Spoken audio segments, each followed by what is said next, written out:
This Louis is almost 15 years old, Asuka almost 10 years old. So what does an anime figure look like after 10 years of aging? Well, they might turn very yellow and discolored, just like this box of Louis over here. So what can you do to prevent it?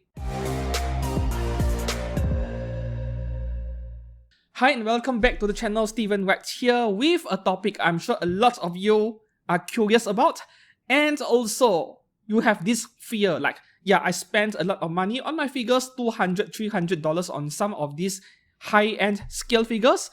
What will they be like after 10 years, after 15 years, because you adore them so much? You don't want them to degrade into basically garbage grade plastic, right? You don't want that to happen. And these two figures over here, I know, I'm just trying to scare you over here, right? Do anime figures turn yellow over time? Now, these two boxes of figure do appear to suggest that to be the case. I mean, look at this Asuka, I can tell there is a yellow tint over the box all over, and the same can be said for this figure of Louis. Yeah, this box looks like trash already, I know, but I think I have done a fairly good job preserving this thing for 15 years, right? It is actually a wonder that the box still exists today and it is still intact in one piece. Okay, so it isn't as bad as it looks, but only provided you know how to take care of your figures, right? Now let me unbox this figure for a second. I'm going to insert more videos going forward in this video. So, okay. As you can see, the upper half of this figure is very yellow, right? But fortunately, the figure is fine. Oh.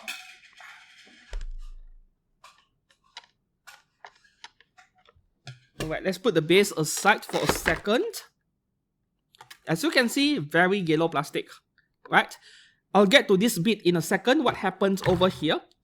And you see, the figure is almost normal color. Maybe there is some discoloration, but I couldn't tell because they are not white color parts over here. But when you look at her skin and then the white color part of her mid-apron, everything looks fine. But I think the back of the hair over here is ever so slightly yellowish, right? Yeah, I think there is a slight yellow discoloration on the hair, but I'm not too bothered with it for a 15-year-old figure. She looks great from the front, right? And yeah, I broke this figure's foot back, one of them, back then. Anyways, she still looks fine, and yeah, she can still stand with that broken foot back, or maybe I can modify the base a little and insert my own metal rod, but that is besides the point. Okay, now we shall put this Louis aside. Let's take a look at Asuka, right? Okay, so with Asuka, it is the same thing over here. The box has turned really yellow. This is almost yellow all over the place, but when we open it up, right? This figure is in a lot of better condition, than Louis over there. The colors are all almost intact, well-preserved colors over here, right? Okay, so the skin and everything, even this sparrow head over here, everything looks fine. The colors are great. If you are a veteran figure collector, you might be very familiar with this word or the name of this chemical by now, a plasticizer, right? So what is a plasticizer? Plasticizer is a chemical found in pretty much every single PVC figure made out there. Perhaps not resin, but PVC figure, ABS figures, they are all found in this figure regardless of which brand and which product line. Nandoroids, Figmas, they have them as well, but we'll get to that in a second. Okay, so with scale figures, which is the main focus of this channel, plasticizer is a chemical which is incorporated into the material itself, PVC material, to make sure that it does not break too easily, to maintain that elasticity to a certain extent. Like for example, this hair strand over here, see, yeah, the hair is slightly flexible, unlike resin. Resin is like really stiff, really solid, unless we are talking about rubber resin, right? Standard resin is really hard and brittle and breaks easily. This hair strand, if it was in resin, it wouldn't bend like this, right? If I try to bend it, it would just break off. Try to imagine the difference between plastic and glass or ceramic, and that is the difference between plastic, which is the case for PVC, and ceramic for the case of resin. Okay, so PVC is a lot more flexible, And you could even say that PVC figures are harder to damage compared to resin figures, right? Like a very mild impact, a very light knock on the figure, it won't break the figure. Even sometimes you drop a simple figure like this on the floor, sometimes they won't break at all. You might scratch it, but it won't break. And that is the beauty of PVC, right? The problem with plasticizer is that it is a volatile liquid, which means it evaporates very easily. Let's talk about water, right? Water, boiling point 100 degrees Celsius. And when a water is boiling, you get this steam coming up, right? Rising into the air. And PVC figures in general, when you expose it to higher environmental temperatures, like for me, living in a country which is really hot and humid, 365 days a year, we don't have 4 seasons over here. Now, this kind of weather we have, our daily temperature over here outdoors is 30 plus degrees Celsius or higher than that. So it is really brutal on anime figures. It is one of the worst possible climates you can have for any figure collector, right? But we are used to it. And the problem isn't just outdoor temperatures since you don't put your figures outdoors. The thing is that as long as you are not turning on your air conditioner, which no one keeps it on for 24 hours a day because your electricity bill would be really sky high. All this has an effect on anime figures regardless of whether your figures are inside a box or displayed outside the box, on your shelf, in a glass cabinet. Doesn't matter. There is an effect to a certain extent. And this elevated surrounding temperature will make this plasticizer material evaporate out from the figure, right? Like the figure is, it is kind of emitting some kind of gas. If you buy a brand new figure sometimes, you open it, right? You open the box to take out the figure and then give it a smell. That fresh brand new figure smell. Smells really nice. That is plasticizer smell, right? Don't get addicted to sniffing these things. Yeah, that really nice new figure smell you get when you open a new figure in box. Or when you buy a new car, you get inside and then you get this new car smell. That is also plasticizer. Yes. Yeah. You see, plasticizer is a really volatile gas, lighter than our air, so it will just evaporate out from the figure and then rise up in the air and disappear like that. Most of the time does not affect us figure collectors. Even if you had 100 figures in your room, as long as you open a window and air out to your room so that there is no weird smell being retained in the room, yeah, there is no issue in general. The problem comes when there are a number of figure collectors out there where they try really hard to preserve the market value, so-called market value of their anime figures, because they think it is a really rare item, nobody sells it anymore, so they want to maintain the condition of the figure to be as pristine as possible. They will never take the figure out from the box. Maybe they open it once to inspect the condition and then they put it back in the box and that is it. The figure is locked up in the box for many years to come, right? Some don't even open the box, you see. Some people, they are what we call MISB collectors, where they collect figures with the box completely sealed, that they never open it even once. And those are some of the saddest figure collectors you will ever meet, because they spend a lot of money on the figures, yet they don't try to take the figure out and enjoy the figure themselves. They keep it locked up in the box, which is really sad. All in the name of market value, right? So when all these plasticizer gas are trapped inside the box with nowhere to escape, what will happen? Yeah, they will condense. Imagine you have a kettle, a pot of water, you boil it to boiling temperature, right, on the gas stove, and then you immediately keep it inside a flask or even a glass jar. What do you see? Yeah, this boiling hot water will have steam coming out and then it will go all the way up to the top of the jar, the lid, the cover, and it will condense over there, forming water droplets. The same exact thing is happening to anime figures and plasticizers, you see. This gas, plasticizer gas coming out from the figure with nowhere to escape, it will condense somewhere. Where they will condense on the surface of this plastic framework, which is best case scenario, or worse, they condense on the surface of the figure itself, right? So you get this phenomenon where people call it anime figures sweating, right? When you touch the figure, it is very oily. That is plasticizer coming out from the figure with nowhere to escape, so it settles on the surface of the figure itself. So what can you do about this, right? There are 3 stages actually. The first stage is the figure becomes oily, but no discoloration, nothing else, just that it feels really oily to the touch. That is early stage, and the figure can be saved very easily. Wash the figure with soap water, even dishwasher detergent water. Diluted, of course, can be used to wash anime figures, right? And you will get rid of that all very easily. Problem solved. The second stage is that when there is not only heat, which is a warm environment, but also humidity. Once again, an enemy to anyone living in a country which is really hot and humid, right? Like my country. So when the humidity is present together with hot air, that oily plasticizer becomes sticky, right? When you mix oil and water, you try to imagine that they becomes really, sometimes they don't mix, and if they do, you get this sticky mess. Same thing with plasticizers.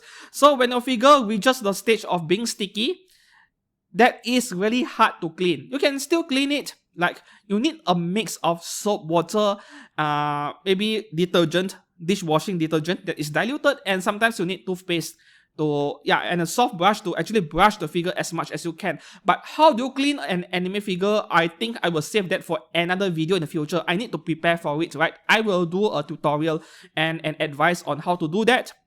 You can get rid like maybe 70% of that stickiness, but sometimes there is some residue that remains on the figure. So you don't really want to reach this level. And the final stage, stage 3, after the stickiness, that would be the yellowing, the discoloration. When the figure turns yellow, it is pretty much permanently damaged. You can try your best to save the figure with all kinds of cleaning liquids, commercial ones that are present in the market. Maybe some of them do work, but to remove that yellow discoloration completely is nearly impossible. So when you discover your figures are already oily to a certain extent, start taking action and start cleaning them. Okay, so what can you do to prevent this in the first place? The answer is there is nothing you can do to prevent it. You can only slow down the process, right? This plasticizer coming out from the figure is a natural process. It is always happening 24/7, no matter your room temperature or other environmental factors. The question is how fast that process is taking place, which you can't see with your own eyes. So the first thing you should do is don't lock up your figures in the boxes for a very long period. I do understand some of you do not have the space to display your anime figures, like not every single one of them. You don't have the space, just like I do at home, so I don't display my figures. I keep my figures in boxes. But what you should be doing, the very first step when you buy a new figure, those plastic films that are being inserted into the anime figure to prevent paint transfer. If you have a removable head or a removable torso, you can see a plastic film being shoved in between. Remove all of it. Yeah, remove all of the plastic films. Those plastic films do not have any place inside a figure box, right? They are meant to prevent paint transfer. For example, the figure that just came off a factory, hot from the oven, right? Just completed painting process and clear coating process. Maybe the paint is not yet 100% dry, but they still package the figure into a box.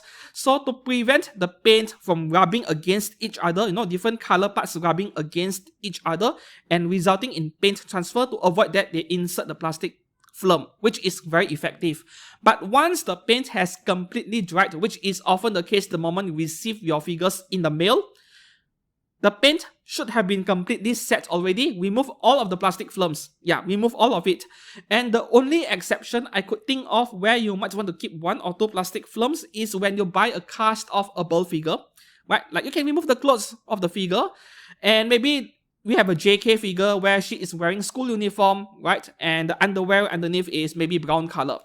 So sometimes that brown color underwear, the brown paint will rub on the white color school uniform. And you see all these brown stains on the shirt. It is not nice to look at. In those scenarios, you don't have a choice. You might want to keep on a plastic film on the figure in case you choose to keep the figure in box, right? But other than those kind of examples, remove all of the plastic films because they are trapping the plasticizers that are evaporating out from the figure.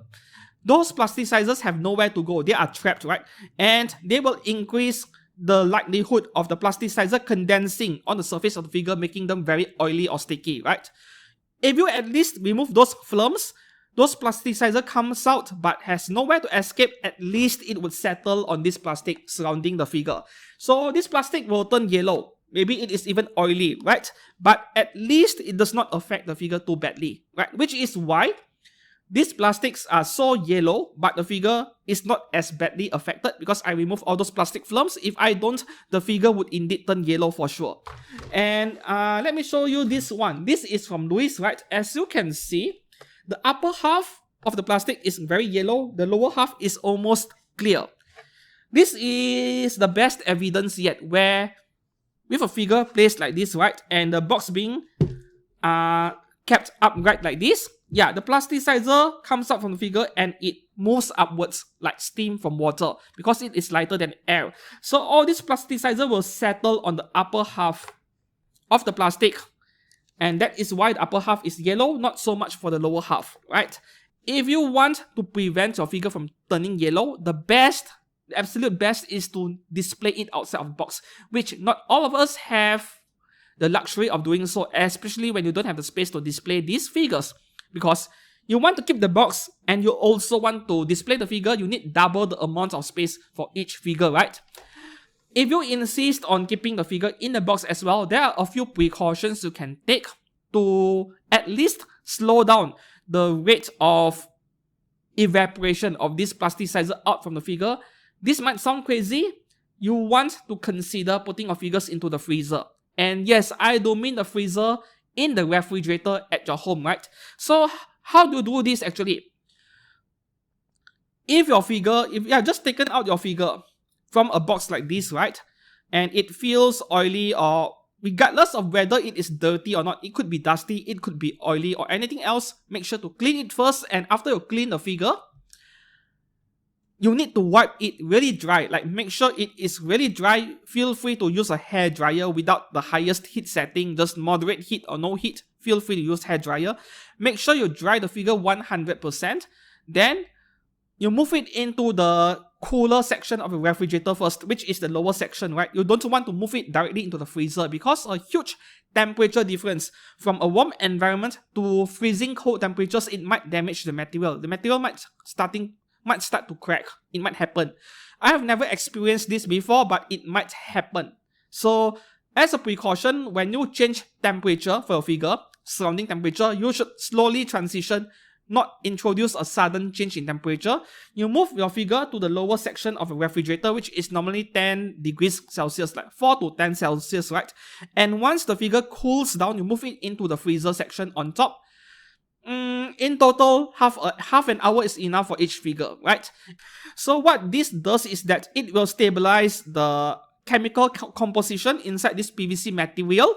It will slow down the evaporation rate of the plasticizer, which is inside the figure. And when you take the figure out from the freezer, you will notice the figure is harder and some flexible parts become stiffer, right? Yeah, the properties of the PVC material has changed just from lowering the temperature, and this will help in preserving the figure a bit.